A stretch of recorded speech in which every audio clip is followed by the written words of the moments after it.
emotions, being on stage, they're overwhelming. They are. That experience, they're hoping can overcome the talent that BDS has. We've seen that emotion already flow through as we jump into game number 1. The final fight begins now. What a special moment for these two teams to face off. It's the last series of Rocket League here this year. And BDS gonna start off strong, extra on the board first. Get to the ball first, Seiko. Quick read around the corner, hard shot! Seiko! Right into the G2 net! Finds the angle in between the G2 defenders. We just talked about how lethal he is. For G2 to work with. Slight touch in front, and another goal! Seiko! The kickoff, but Atomic, he's shaking off the play. Gets back to it in time, bang on a second, 2 to net! And the knapsack has appeared! Oh, a big miss. No one from G2's there, they went for the dunk. Now M0nkey moves downfield, a pass in front, shot, goal! 1 game away from a championship! A follow-up, it goes wide. Seiko doesn't even have to go. 20 seconds. G2 deflated. And they've got nothing. BDS, one more. Oh! M0nkey Moon puts the dagger into G2's heart. Yes. To the hall. Your world champions. Team BDS stands alone at the top of the world. Efficiency. Achieving maximum productivity with minimum wasted effort or expense. But look at you. You're one of those ball chasing, boost wasting, teammate blaming, freestyle shaming Rocket League players. Well, Rick, thanks.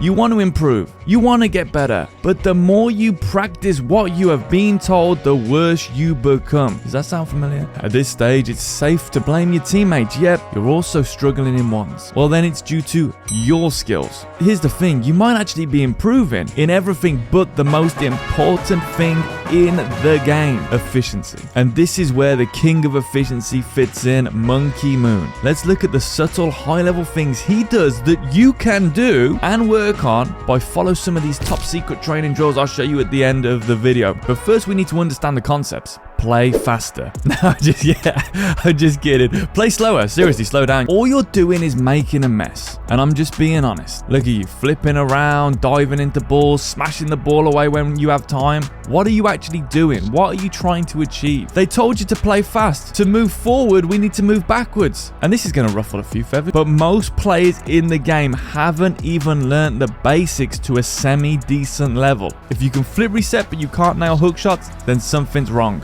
Forget everything and work on hook shots for a bit. So let's look how fast the best player in the world is when compared to his contemporaries. Pretty damn slow for someone known to always be on the ball. Well, why is this? Stop hitting the ball away. It is literally that simple. Even in freeze, the best player in the world keeps the ball close and opts for air dribbles, low 50s, single jumps to keep him behind the hitbox of the ball. He rarely actually dodges into the ball unless he needs it for a finish, for a hard backball pass, or for a hard pass in general.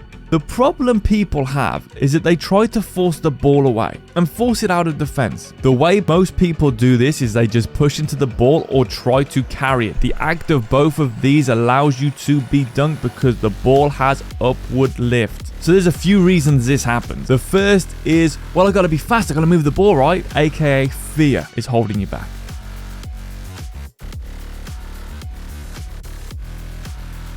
When we learn to dribble, we boost into the ball to get it on the car, and then we look for flicks and stuff like that from there. Whereas we never really learn to just sit behind the ball and do nothing. And we don't really think about things. And I'm apologizing already if that offends, but I'm here to make you better. I'm not here to stroke your ego. So what can we do? Well, have patience. Stay close to the ball. Think about goal side position. Think about interactions, 50-50s, safety.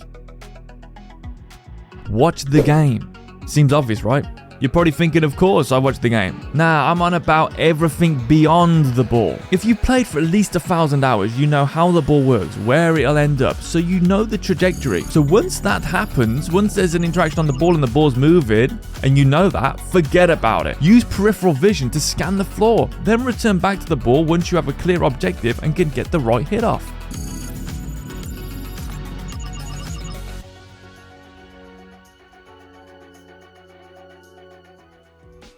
Keep boost levels right. Now, often people mention this when talking about M0nkey, his boost management. It could be considered to be the best in the world. Now, boost management is all about awareness, not overcommitting, using no boost when there isn't a need to, and of course, pathing. Using the little pads to get boost just seem to put you on the right path, so use them more. However, an often overlooked part of boost management is when to play the big boost, and it's fine to burn your boost to get supersonic if you are going to grab a 100 boost, as you're still efficient with your boost management, as long as you grab the boost at the right time, that is. But what if someone gets that boost before you and you're stuck with 0 boost? Well, remember, pay attention to the rest of the game. This shouldn't happen often. Pre-jumping. Yeah, that's right, pre-jumping. But not how you think. M0nkey doesn't pre-jump everything. He only pre-jumps aerial plays where the opponent is not likely to throw the ball away, meaning they're air dribbling it, looking for flip resets, ceiling shots, and so on and so forth. He does this by getting up to the height he feels he needs and then hovering. This move is amazing, and like Raid says, it's the hand in the face. You're there to block the ball if they try to go straight to net, but if not, make them change their play to a less dangerous one that your teammates can pick up and get possession back. Now, a top tip for this is always go a bit higher than you feel you need to. It's quicker and more efficient to drop down than it is to fly up once in the hover position. I have 2 drills that I think are the most fundamental building blocks for player development. The first one I call the casual shadow game. Go into a casual 1v1, smack the ball into the corner, and just stay close. We're not creating separation, we're staying close. If you do this right, oftentimes, the player will just stop moving. They'll be so confused. It's an amazing move, more so for 1s and 2s, but it can be used in 3s to slow the pace down and also help distance management, which is another thing, believe it or not, M0nkey M00n is amazing at. What makes him so good at distance management is he often prefers to stay central in the position and work around his teammates. Where he sees openings, he always scans the floor first to make sure it is actually his ball to go for. Another tip, if you want to get good at air dribble bumps, which I would recommend as the best skill in the game pretty much, go into free play, reset the shot, press up on the D-pad to put the ball on the cart, then instantly double jump, lean back and start air dribbling. You could just practice these 2 skills and you would improve so much along with your normal games. Thank you everyone for watching. Look after yourself, have a nice life, and peace out.